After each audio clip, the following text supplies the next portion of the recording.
On February 4th, the U.S. House of Representatives passed the America Competes Act, which could mean big changes to our legal immigration system. This includes the creation of a new type of visa and exemptions from annual visa limits, which could help alleviate long visa backlog times. While it is not what we have been hoping for, this could be the most meaningful immigration reform to pass in nearly 30 years and will provide a direct pathway to citizenship for certain foreign-born nationals. Stay tuned because we are going to take a closer look at what these immigration provisions are and who qualifies and what needs to happen for it to become law.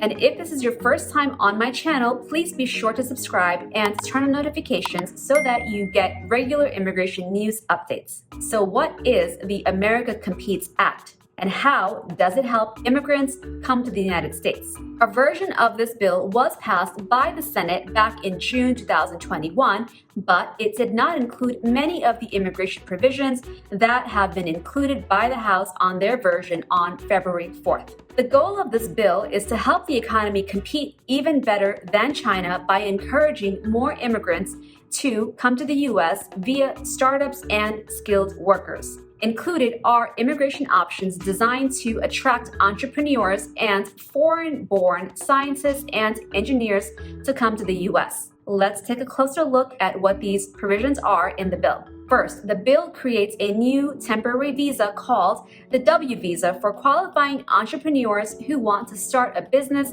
in the United States and for their essential employees. This new category would have three types of W visas. The W-1 visa is for entrepreneurs who hold at least a 10% ownership interest in a qualifying startup and who also play a central and active role in the business. To qualify, the company must have been formed within the past 5 years and meet certain funding provisions in the 18 months prior to applying. The W-2 visa is for essential employees of the qualifying startup. The applicant must have an offer from the startup to work in an executive or managerial capacity and possess the skills, knowledge, or experience to substantially assist in the startup with growth and success. And the W-3 visa is for the spouses and children of the W-1 and W-2 visa holders. The W visas would be 3-year temporary visas with 3-year extensions available, and they offer the ability for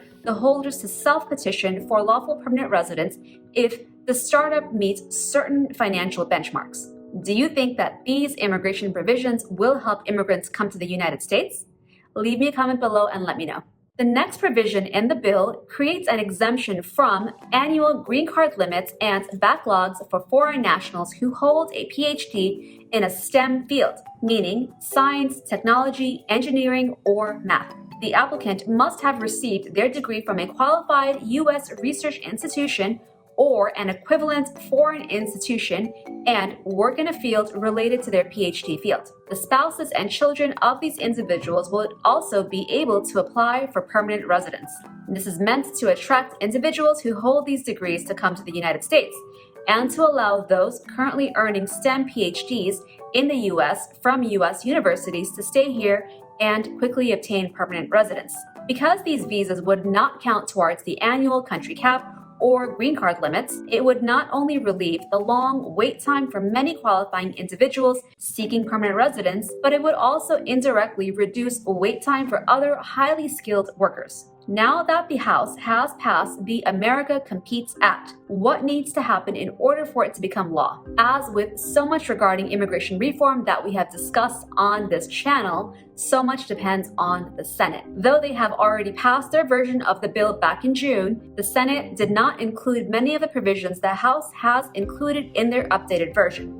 This bill would need at least 60 votes to pass, so Democrats will have to negotiate a compromise that will gain the support of at least 10 Republicans for the America Competes Act to become law. So now the House and Senate will have to work on a final version of the bill to be voted on in the Senate, and we will be watching closely to see if Senate Democrats will fight to keep the immigration provisions in. Representative Zoe Lofgren, who proposed and drafted these immigration provisions, has said that These measures will help ensure that America is once again the #1 destination for the best and brightest innovators and the next generation of entrepreneurs worldwide.